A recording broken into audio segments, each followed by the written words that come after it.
সে মায়ের বুকে যে কত যন্ত্রণা, কেউ কখনো কি দেবে সান্ত্বনা, দিতে পারবে সান্ত্বনা। ঠিক এই গানের কথার মতো আসলে হৃদয়স্পর্শী, হৃদয়কে অনেক অনেক বেশি টাচ করে এই বিষয়গুলা, যে একজন মায়ের সন্তান, যে সাধারণ ছাত্র সমাজ, সমাজের ছেলেরা যারা আছে সারা প্রত্যেকে কোনো না কোনো মায়ের সন্তান।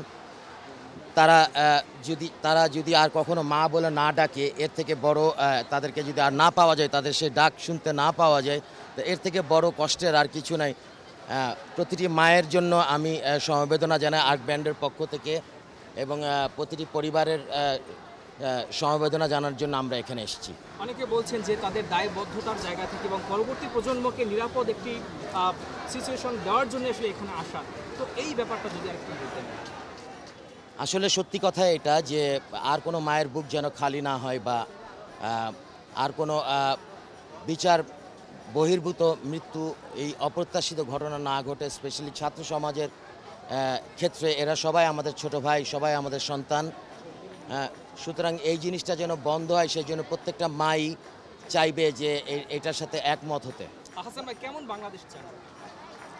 বাংলাদেশ চায় এমন একটা বাংলাদেশ চাই যেখানে অন্যায় এবং জুলুমের বিচার হবে, সুবিচারের ব্যবস্থা থাকবে, নাগরিক অধিকার যেন অক্ষুণ্ণ থাকে, মৌলিক অধিকারগুলো অন্তত যেন কখনো নষ্ট না হয়, কোনো আইন দিয়ে, কোনো কিছু দিয়ে যেন এই বিষয়টাকে লঙ্ঘন করা না যায়, সেই সুবন্দোবস্ত যেন বাংলাদেশে থাকে, বাংলাদেশে আবার প্রতিষ্ঠিত হয়। এই অস্থির সময়টা কিভাবে আসলে কাটিয়েছেন, যখন কারফিউ কিংবা ইন্টারনেট ছিল না, এই সময়গুলো আসলে কিভাবে হাসানের কাটছে?